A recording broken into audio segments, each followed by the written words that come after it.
Hello students, welcome back to my YouTube channel professor Shubham Tiwari, जहां पे topic चल रहा है हमारा SY BCom class and SY BAF semester 4 financial accounting का टॉपिक चल रहा है हमारा redemption of preference shares. Clear है? आज के सम्स मतलब इसके बाद की जो भी क्लास हमारी चलने वाली है मोस्ट इंपॉर्टेंट क्लास है यहाँ पे। लेकिन इसका जो बेस था वो हमने पहले कवर कर लिया था, जिसमें हम लोग ने पहली क्लास इंट्रोडक्शन, सबसे इंपॉर्टेंट क्लास आप बोल सकते हो। उसके बाद 2 प्रैक्टिकल हमने किया था भाई न्यू इशू से, एंड 2 प्रैक्टिकल किया हमने partly means out of profit से, सीआरआर क्रिएट करके। अब आज से जो सम हमारा चालू होगा वो पार्टली का केस है।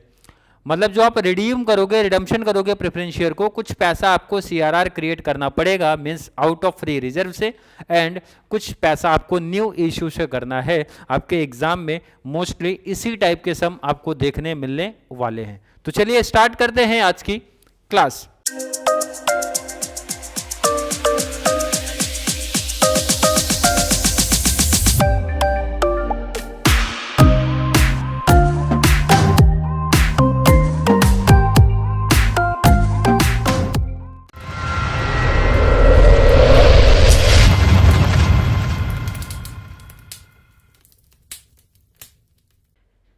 चलिए क्वेश्चन लेते हैं जरा। क्वेश्चन इंपॉर्टेंट है, ध्यान रखना। यहां से हर एक सम आपको बेटर तरीके से पढ़ना है। अगर बैफ वाले मेरे बच्चे आपको 15 मार्क्स चाहिए तो, एंड बीकॉम क्लास आपको अगर 20 मार्क्स चाहिए तो। क्लियर है? क्वेश्चन आपके सामने आ रहा है भाई। एक company has 4000 redeemable preference shares of ₹100 each fully paid up.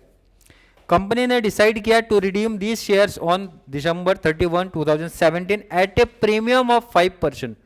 Redeem किया 5% प्रीमियम के साथ। तो अभी जस्ट पीछे क्लास पढ़ के आ रहे हैं कि अगर प्रीमियम में रिडीम किया है तो क्या एंट्री आपने को पास करनी है। तो डिटेल्स आगे भी पढ़ लेते हैं तो ज़्यादा बेस्ट होगा, फिर एंट्री हम लोग पास करना स्टार्ट करेंगे। Company makes the following issue, 2 option देके रख रहा है।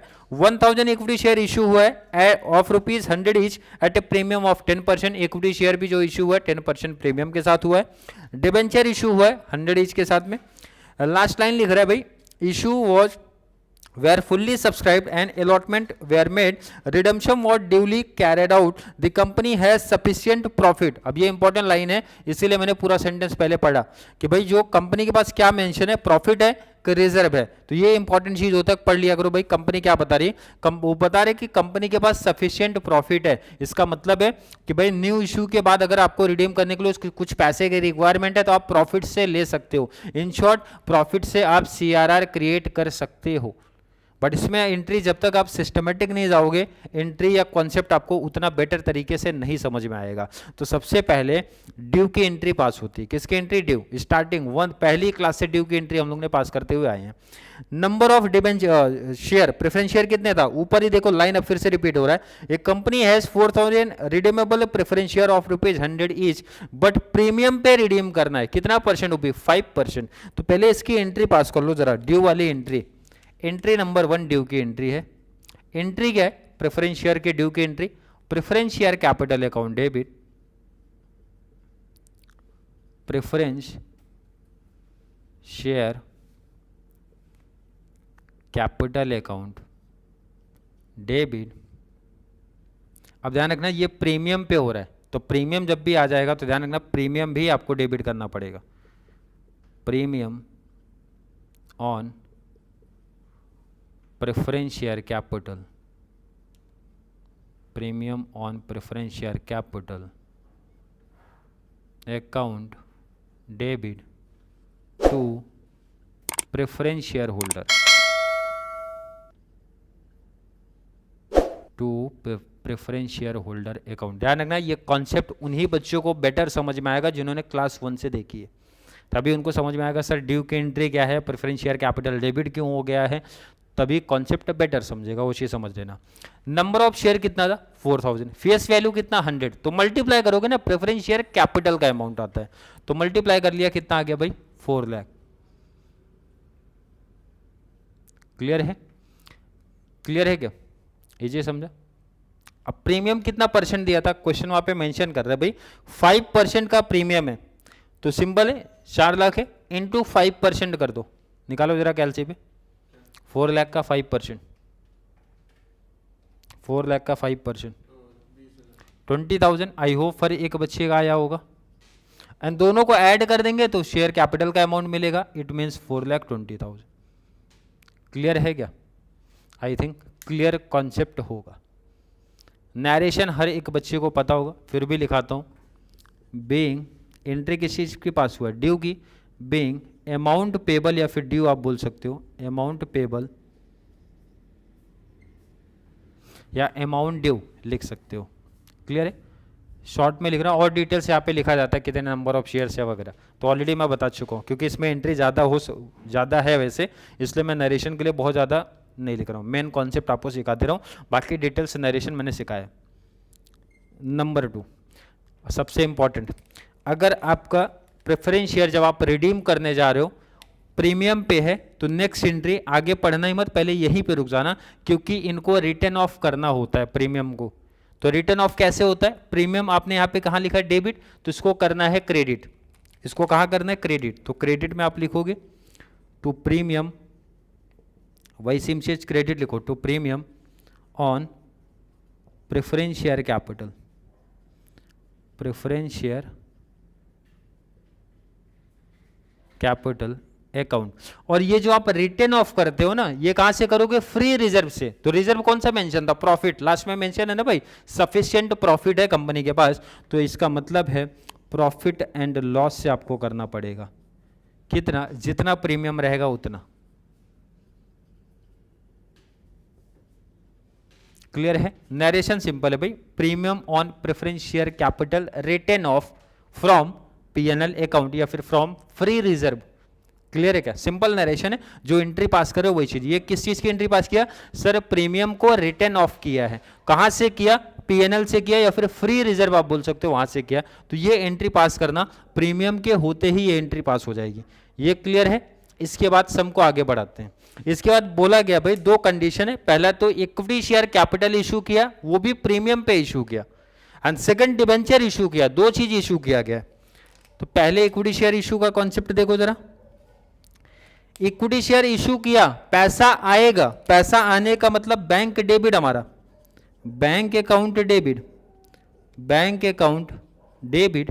और पैसा क्यों आ रहा है भाई? क्योंकि हमने इक्विटी शेयर कैपिटल इशू किया है, तो इक्विटी शेयर कैपिटल अकाउंट अपना क्रेडिट। और प्रीमियम पे हुआ है तो प्रीमियम भी आएगा साथ में। प्रीमियम पे हुआ है ना, लाइन लिखा था भाई, premium on equity share capital account.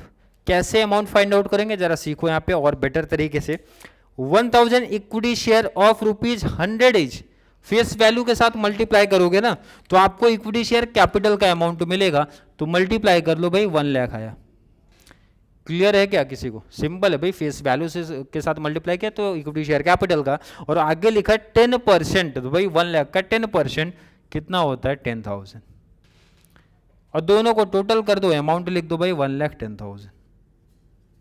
अगर मैं पूछूं किसी बच्चे को कोई डाउट है क्या, एंट्री किस चीज के पास किया? Sir equity share capital issued की एंट्री है। नरेशन लिख दूंगा, being equity share capital issued at premium of 10%। Premium पे ना भाई, तो प्रीमियम 10% का। Simple narration. आपको अगर समझ रहे किस चीज की एंट्री, अगर रेक्टिफिकेशन है तो भाई प्रॉब्लम है, और अगर समझ रहे कि किस चीज की एंट्री है तो नरेशन लिखना उतना ही बेटर हो जाएगा आपके लिए। क्लियर है? न्यू इश्यू कर दिया, न्यू इश्यू आपने किया भाई इक्विटी शेयर कैपिटल, वो भी प्रीमियम पे किया। अब नेक्स्ट आ रहा है डिबेंचर इशू किया आपने। डिबेंचर, डिबेंचर प्रीमियम पे नहीं है, डिबेंचर नॉर्मली इशू किया। तो डिबेंचर इशू किया तो पैसा आएगा, मतलब सेम ही एंट्री होगी हमारी। बैंक अकाउंट डेबिट, पैसा आएगा। पैसा यहां पे किसकी वजह से आ रहा था? इक्विटी शेयर कैपिटल, तो यहां पे किसकी वजह से आ रहा है? सर डिबेंचर, तो टू डिबेंचर। प्रीमियम था तो आपने प्रीमियम लिखा था, ये प्रीमियम नहीं है। कैसे पता चला? लाइन खुद बता रही वहां पे। 1000 डिबेंचर ऑफ 100 ईच, आगे कुछ लिखा नहीं, प्रीमियम नहीं, पार नहीं, डिस्काउंट नहीं, तो समझ जाना वो पार पे ही है। कितना? 1000 इंटू 100 है, तो कितना आ गया भाई? 1 लाख। ये हो गया 1 लाख। ये क्लियर समझा क्या? अब जरा कॉन्सेप्ट समझो, अगर अभी तक आपने कॉन्सेप्ट बेटर तरीके से समझा होगा तो। देखो ना, प्रेफरेंस शेयर कैपिटल को टोटल अमाउंट, ध्यान रखना कैपिटल का अमाउंट में इसका ना कंफ्यूजन में नहीं जाना भाई। पेमेंट कितना करना जरा देखो ना भाई, इसको मैं हाईलाइट कर रहा हूँ। पेमेंट कितना करना है? 4 लाख। प्रेफरेंस शेयर कैपिटल, ध्यान रखना प्रीमियम ऐड करके टोटल अमाउंट नहीं बताना, ये पहले मैं इसकी बात करूँ। 4 लाख का पेमेंट है, आप इसका पेमेंट कहाँ से कर सकते हो सर? सीआरआर क्रिएट करके, न्यू इशू करके। बट ध्यान रखना सीआरआर कहीं से भी मत क्रिएट कर देना, पहले आपको देखना है भाई कि आपने न्यू इशू कितना किया। सर न्यू इशू हमने 2 किया है। पहला इक्विटी शेयर कैपिटल, प्रीमियम की बात नहीं करना, ध्यान रखना सिर्फ प्रेफरेंस शेयर की कैपिटल की जैसे बात किया वैसे यहाँ पे इक्विटी शेयर कैपिटल की बात करना। कितना भाई? 1 लाख। इसका मतलब भाई 4 में से 1 लाख का पेमेंट आप कहां से करोगे? इक्विटी शेयर कैपिटल से जो पैसा है सर ना, वहां से पेमेंट कर दूंगा। यहां तक का क्लियर है? बिल्कुल क्लियर। आगे पेमेंट कहां से करोगे सर? डिबेंचर से पेमेंट 1 लाख का आया है तो 1 लाख का पेमेंट हम लोग यहां से कर देंगे। क्लियर है कि नहीं? क्योंकि 2 चीज इशू हुई है भाई, equity share capital and debenture. Clear है कि नहीं है? नहीं, यहां पे कुछ बच्चे गलतियां कर दिए हैं। डिबेंचर से कभी भी, डिबेंचर होल्डर से कभी भी प्रेफरेंस शेयर का पैसा रिडीम नहीं होता है। इंट्रोडक्शन क्लास में ही बता दिया हूं। जब भी ध्यान रखना न्यू इश्यू में 2 ही लोग आएंगे, इक्विटी प्रेफरेंस से ही अगर आपने इशू किया वही उन्हीं का पैसा यूज होगा। डिबेंचर होल्डर का पैसा आप यूज नहीं कर सकते हो for the redemption of preference share. कुछ गलतियां यही कर जाएंगे कि इस 1 लाख का भी यूज कर लेंगे तो गलत हो गया। इसका मतलब अभी तक आपके पास 4 लाख का पेमेंट करने के लिए 1 ही लाख हो पाया है, तो बाकी कहां से आएगा सर? CRR क्रिएट करना पड़ेगा। कहां से करते हैं? फ्री रिजर्व से। यही सबसे बड़ा मतलब क्वेश्चन मार्क लगता है कि सर CRR का अमाउंट फाइंड आउट करना, और यही गलतियां बच्चे करेंगे कि CRR फाइंड आउट कैसे होता है। सिंपल सा कॉन्सेप्ट है सर, कितना पेमेंट करना था, कितना हमारे पास आ चुका है, 1 लाख, जो बैलेंस बचा उधर। अब जो गलतियां हो सकती थी वो यहां हो सकती थी, कुछ बच्चे हो सकता था डिबेंचर का भी पैसे का यूज कर लेते, तो यहाँ पे वही नहीं होगा। बाकी की एंट्री तो हर एक बच्चे को पता होगी, अगर क्लास देख के आए हो तो CRR कैसे क्रिएट होता है और कहां से क्रिएट होगा। सर मेंशन है भाई प्रॉफिट से, प्रॉफिट एंड लॉस से, वहां पे मेंशन था ना भाई सफिशिएंट प्रॉफिट है कंपनी के पास, तो जो CRR मींस नंबर 5, CRR कहां से क्रिएट होगा? प्रॉफिट से। It means profit and loss account debit. जहां से भी क्रिएट होता है ना उनको डेबिट आपको करना पड़ता है, और कहां लेके जाना पड़ता है? To CRR account. सबसे बड़ा क्वेश्चन मार्क लगता है ये अमाउंट कितना लिखना है। सिंपल सा 4 लाख पेमेंट करना है, 1 लाख का आ चुका है, बाकी जो बैलेंस बचेगा वो एंट्री या फिर वो अमाउंट लिखना पड़ेगा। नरेशन सिंपल, आपने किया क्या सर? CRR क्रिएटेड, कहां से क्रिएट किया? From PNL profit and loss से, या फिर from free reserve. Narration simple होता है अगर एंट्री पढ़ी है तो, कॉन्सेप्ट पढ़ा है तो। इसका narration sir debenture issued at par, simple है नरेशन। अगर समझ में आया है कॉन्सेप्ट तो, और मैंने बार बार मेंशन किया, उन बच्चों को परफेक्ट समझेगा जो क्लास 1 से फॉलो करते हुए आए हैं। लास्ट देखो ना, जब आपने CRR क्रिएट कर दिया भाई तो पेमेंट हो गया। क्यों पेमेंट? कैसा पेमेंट सर? देखो ना भाई 4 लाख का पेमेंट था, 1 यहां से हो गया, 3 इधर से हो गया, तो हो गया ना टोटल। इसीलिए तो इसको बोलते हैं भाई पार्टली का कॉन्सेप्ट है। कुछ पैसा CRR से क्रिएट करना पड़ेगा, कुछ पैसा न्यू इशू से करना पड़ेगा, देन जाके पेमेंट करना पड़ेगा। और इसी टाइप का सम, अगर मैं दोनों क्लास की बात करूं तो भाई इसी टाइप का सम पूछा जाता है। पेमेंट की एंट्री भाई पेमेंट कर दो, पेमेंट करोगे तो पैसा जाएगा क्रेडिट, और जाएगा किसको? लेगा कौन पैसा? Preference share holder. तो एंट्री है preference share holder, preference share holder account debit to, पैसा जाएगा to bank account, to bank account. कितना? प्रेफरेंस शेयर होल्डर का अमाउंट यूज करना है 420। क्लियर है क्या? क्लियर है? कॉन्सेप्ट समझ में आ रहा है? अगर किसी बच्चे को भाई कहीं भी किसी एंट्री में, देखो पहले तो नरेशन बता दो फिर आगे बात करते हैं। पेमेंट आपने किया तो सिंपल सा नरेशन है भाई, being payment made to preference share holder, concept खत्म। क्लियर है? आई थिंक क्लियर है। नरेशन हर एक एंट्री का मुझे लगता है मैंने बता दिया है। क्लियर है क्या? अब आपको सिर्फ टोटल कर देना और आंसर का मीन्स कॉन्सेप्ट आपका खत्म हो जाएगा। क्लियर है? आई थिंक हर एक बच्चे का कॉन्सेप्ट यहाँ तक क्लियर होगा। फिर भी किसी बच्चे को आज की क्लास को लेके कोई भी डाउट, कोई भी कंफ्यूजन क्रिएट होता है तो जरूर नीचे कमेंट में ऐड कर दो, या फिर कॉन्सेप्ट क्लियर है, वीडियो आपको थोड़ी सी भी हेल्पफुल लगती है तो वीडियो को ज़्यादा से ज़्यादा BCom एंड बैफ वाले को बच्चों को जरूर शेयर करें ताकि उनको इस चैनल से कंप्लीट बेनिफिट मिल सके। चलिए मिलेंगे अगली क्लास में, तब तक के लिए थैंक यू सो मच।